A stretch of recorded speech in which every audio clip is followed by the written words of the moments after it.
ମୁହୂର୍ତ୍ତରେ ସେ ନୂତନତ୍ୱ ନେଇ ଆମ ସାମ୍ନାରେ ବିଶ୍ୱାସ କରୁଛନ୍ତି। ଏତେ କଥା ଶୁଣୁଛନ୍ତି କିନ୍ତୁ ଆପଣମାନେ ଫେଡ଼ା ପଡୁନା, କ୍ଳାନ୍ତ ହେଉନା, ଶାନ୍ତ ହେଉନା। ସେ ଗୋଟାଏ କଥା ବିଭିନ୍ନ ମଣିଷ ମାଧ୍ୟମରେ ପ୍ରକାଶ କରୁଛି। ଏକା କଥା ଶୁଣି ଶୁଣି ପୁଣି ତ ଫେଡ଼ା ହେଇଯିବା କଥା, କ୍ଳାନ୍ତ ହେଇଯିବା କଥା, ଟାୟାର୍ଡ ହେଇଯିବା କଥା, ଏକ୍ସଷ୍ଟେଡ୍ ହେଇଯିବା କଥା। କିନ୍ତୁ ତାଙ୍କ କଥା ଶୁଣିକି ଆମେ ଏକ୍ସଷ୍ଟେଡ୍ ସେ ସୁଶାନ୍ତ କହିପାରେ, ନହେଲେ ସେ ଯତୀନ କହିପାରେ, ଯେ କେବେ ବି ପାଟି ଖୋଲି ନାହାନ୍ତି, ସେ ବି ଯଦି ଆସିକି ଛିଡ଼ା ହେବେ ତାଙ୍କ ସେ ମେଡାଲ ସ୍ପିଚ୍, ସେଇ ପ୍ରାଥମିକ ବକ୍ତୃତା, ସେଇଟା ମଧ୍ୟ ଆମର ମନ ପ୍ରାଣକୁ ସ୍ପର୍ଶ। କ'ଣ ସେ ରହସ୍ୟ? କାହିଁକି ସେଇଟା ଆମକୁ ଏମିତି ତନ୍ମୟ କରିପାରୁଛି, ଏମିତି ତନ୍ମୟ କରିପାରୁଛି? କାରଣ ସେଇଟା ହେଉଛି ଆମ ସତ୍ତାର କଥା, ଆମ ଜୀବନର କଥା, ଆମର ଅସ୍ତିତ୍ୱର କଥା, ଆମର ବଞ୍ଚିବା ବଢ଼ିବାର କଥା। ଯେଉଁଠି ବଞ୍ଚିବା ବଢ଼ିବାର କଥାଟା କ'ଣ ହେଇଯାଇଛି, ଆମ ସତ୍ତା, ଆମ ଅସ୍ତିତ୍ୱର କଥାଟା କ'ଣ ହେଇଯାଇଛି, ସେଠି ଯିଏ ବି ଥାଆନ୍ତୁ ଏବଂ ଯେତେବେଳେ ସେ କଥାକାର ହୁଅନ୍ତୁ ନା କାହିଁକି, ତାଙ୍କର ବକ୍ତବ୍ୟ ଯେତେ ସୁନ୍ଦର ହେଇଥିବ ନା କାହିଁକି, ସେଇଟା କିନ୍ତୁ ଆଜି ଥାଏ, ଆସନ୍ତାକାଲି ଥାଏ। କେତେ ବିପ୍ଳବ, କେତେ ମୁଭମେଣ୍ଟ ଆଜି ରସାତଳ ହେଇଛି। କ'ଣ ପାଇଁ? ସେଇ ମୁଭମେଣ୍ଟ, ସେଇ ବିପ୍ଳବ ଆମକୁ ସତ୍ତାମୁଖୀ କରିପାରିବ, ଈଶ୍ୱରମୁଖୀ କରିପାରିବ, ଉତ୍ସମୁଖୀ କରିପାରିବ। এটা রাজনীতি বিপ্লব হইপারে, অর্থনৈতিক বিপ্লব হইপারে, জ্ঞান জগত বিপ্লব হইপারে। যেকୌଣସି ବିପ୍ଳବ ଯଦି ମଣିଷକୁ ଈଶ୍ୱରଙ୍କ ଆଡ଼କୁ ଯଦି ଅନୁପ୍ରେରିତ ନ କରେ, ଈଶ୍ୱରଙ୍କ ଆଡ଼କୁ ଯଦି ଆମକୁ ଟାଣି ରଖିବ ପାଏ, ତାହେଲେ ସେ ବିପ୍ଳବ ବ୍ୟର୍ଥ ହେବା ପାଇଁ, ନିଷ୍ଫଳ ହେବା ପାଇଁ ବାଧ୍ୟ। ଆଜି କାହିଁ ଦେଖୁଛ ଗୋଟାଏ ବାଦ, ଗୋଟାଏ ଇଜମ୍ ସୃଷ୍ଟି ହେଉଛି ଏବଂ ଆସନ୍ତାକାଲି ଦେଖିଲା ବେଳକୁ ତାକୁ କାଉଣ୍ଟର କରିବା ପାଇଁ, ତାକୁ ଏଲିମିନେଟ୍ କରିବା ପାଇଁ ଆଉ ଗୋଟେ ଇଜମ୍ ସୃଷ୍ଟି, ଆଉ ଗୋଟେ ବାଦ ସୃଷ୍ଟି। କିନ୍ତୁ ଶ୍ରୀକୃଷ୍ଣଙ୍କର ବାଦ କେତେବେଳେ ଫେଲ୍ ମାରେ, ରାମଚନ୍ଦ୍ରଙ୍କର ବାଦ କେତେବେଳେ ଫେଲ୍ ମାରେ। ଆଜି ବି ଯଦି ଭୋଟ ହୁଏ, ଇଲେକ୍ସନ ହବ, ଯଦି ଭୋଟ ହୁଏ, ତାହେଲେ ତାଙ୍କ ସପକ୍ଷରେ ବେଶୀ ଭୋଟ ହୁଏ। ବିଶାଳ ଜନମଣ୍ଡଳୀ ଆମେ ଦେଖିବା ତାଙ୍କ ନିକଟ ବନ୍ଧୁ ଦେବେ ସ୍ୱାଦିଷ୍ଟ।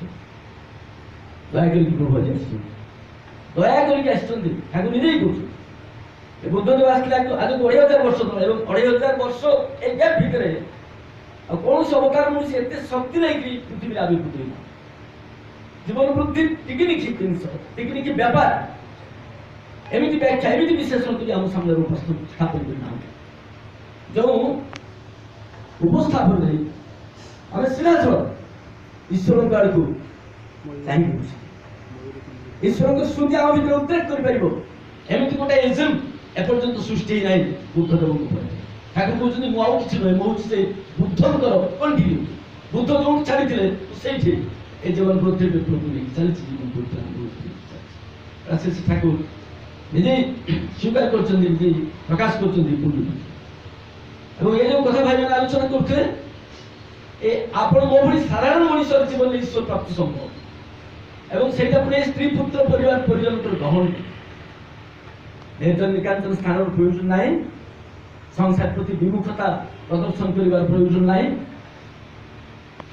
ନର୍ମାଲି ପ୍ରତ୍ୟେକଟା ମଣିଷ ଈଶ୍ୱରମୁଖୀ ହଉ, ଠାକୁର ସେ ଦେଇଥିଲେ। ସେ ଡାକ୍ତର ହେଇପାରେ, ସେ ଇଞ୍ଜିନିୟର ହେଇପାରେ, ସେ ଆଉ କୌଣସି ଜୀବିକାରେ ନିଜକୁ ହଜେଇ ଦେଇଥାଇପାରେ, କିନ୍ତୁ ସେଇଠି ରହି ମଧ୍ୟ ସେ ଈଶ୍ୱର ପ୍ରାପ୍ତି ପାଇଁ ତାର ଯେଉଁ ସାଧନା, ତାର ଯେଉଁ ତପସ୍ୟା, ତାକୁ ସେ ଜାରି ରଖିଥିଲେ। এই ପ୍ରକାର ବାର୍ତ୍ତା ଆମେ ପ୍ରକୃତରେ ପର୍ଯ୍ୟନ୍ତ ଶୁଣି ନିପଟ ସଂସାରୀ ମଣିଷ ସେ ଠାକୁର ଚନ୍ଦ୍ର ଏକାଧିକ ବ୍ୟବହାର କରିଛନ୍ତି।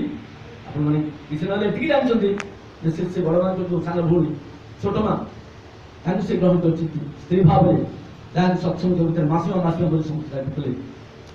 ୟା ଉପରେ ଆମେ କ'ଣ ଆହୁରି ସଂସାରୀ ନା? ଆମେ ଏତେଟା ବି ସଂସାରୀ ହେଇପାରିବେ ଯେତେଟା ସଂସାରୀ ପରମ୍ପରା ମିଶିଛି ଠାକୁର କହିଛନ୍ତି। ତାଙ୍କ ଈଶ୍ୱର କହୁ, ଭଗବାନ କହୁ, ବ୍ରହ୍ମ କହୁ, ପୁଣି ପରବ୍ରହ୍ମ କହୁ। ପରବ୍ରହ୍ମ ମାନେ ବ୍ରହ୍ମର ପରବର୍ତ୍ତୀ ଅବସ୍ଥା, ବ୍ରହ୍ମର ପରବର୍ତ୍ତୀ ଅବସ୍ଥା ଆମେ କୌଣସି କରିପାରିବୁ, ଆମେ ଜାଣିପାରିବୁ। ମାନେ କେବଳ ଈଶ୍ୱର ଯଦି ଯଥେଷ୍ଟ ନାହିଁ, ଆଉ ପରେ ଯଦି କିଛି ବି ଅବସ୍ଥା ଥାଏ, ତାହେଲେ ଠାକୁର ଚନ୍ଦ୍ର ସେଇ ଅବସ୍ଥା ସେଇଠି ଆସେ। ଏତେ ଈଶ୍ୱରୀୟ କୌଣସି ଅବତାର ମଣିଷ ହେଇପାରେ ନା। ଗୋଟାଏ ଦିନରେ କେତେ ସୁନ୍ଦର ଭାବରେ କହୁଥିଲା ଯତୀନ, ଯେ ଦିଟା ଶବ୍ଦ ଗୋଟେ ଫ୍ୟୁଜନ ସୃଷ୍ଟି, ଦୁଇ ବିପରୀତ ଧର୍ମୀ ଚିନ୍ତା ଏବଂ ଚଳନୀର ଗୋଟେ ଅପୂର୍ବ ସମାବେଶ ସୃଷ୍ଟି ହେଇଛି ସେ ଠାକୁର କରିଛନ୍ତି। ଈଶ୍ୱରକୁ ଚିହ୍ନିବ କେମିତି ନା, ଯୋଉଠି ଦୁଇଟା ବୈପରୀତ୍ୟ ଏକାକା ଟିକେ ମା ଆସିଲା ଠାକୁରଙ୍କ ପାଖକୁ ଠାକୁର ମୁଁ ଦୀକ୍ଷା ଗ୍ରହଣ କରିବାକୁ ଚାହୁଁଛି କିନ୍ତୁ ମୋ ସ୍ୱାମୀ ନାରାଜ ମୋ ସ୍ୱାମୀ ପ୍ରତିବନ୍ଧକ ସୃଷ୍ଟି କରୁଛି ତାହେଲେ ଟିକେ ଅପେକ୍ଷା କର ତ ସ୍ୱାମୀକୁ ସେବା ଶୁଶ୍ରୂଷା ଦେଇ ଆଦର ଯତ୍ନ ଦେଇ ତାଙ୍କୁ ମୋବିଲାଇଜ୍ କରିବା ପାଇଁ ଚେଷ୍ଟା କର ତାଙ୍କ ପାଖରୁ ପରମିଶନ ତୁ କେମିତି ପାଇବୁ ସେଇ ପାଇଁ ଚେଷ୍ଟା କର ଆଉ ସ୍ୱାମୀ ଯଦି ମନା କରୁଥାଏ ଦୀକ୍ଷା ନେବା ପାଇଁ ତାହେଲେ ଅଟକି ଯା ଦୀକ୍ଷା ନ ନେଇ ଏ ଗୋଟାଏ ରକମର କଥା ଆଉ ଜଣେ ମା ସେଦିନ ଆସି ଠାକୁରଙ୍କ ପାଖରେ ପହଞ୍ଚିଲେ ଠାକୁର ମୁଁ ଦୀକ୍ଷା ନେବାକୁ ଚାହୁଁଛି ଅଥଚ ପରିବାର